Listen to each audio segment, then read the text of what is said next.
Nešai. Ir vėl kryžmantai tu laimėjai, klausyk, bet tau ir sekasi, taip? Kaip man sekasi, vakar, pavyzdžiui, aš jau iš darželio radau 200 litų. 200 litų? Taip. Ir ką tu padarėjai? Nuėjau į policiją ir dėdį policininkų atidaviau.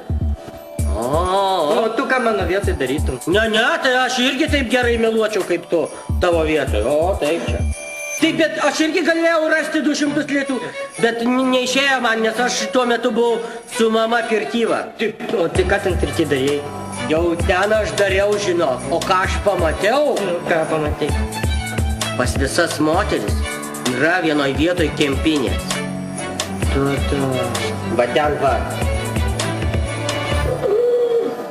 Bet žinok, pas vyrus geriau kempinė. Kodėl? Nu todėl, kad pas vyrus tos kempinės yra su rankenėlė.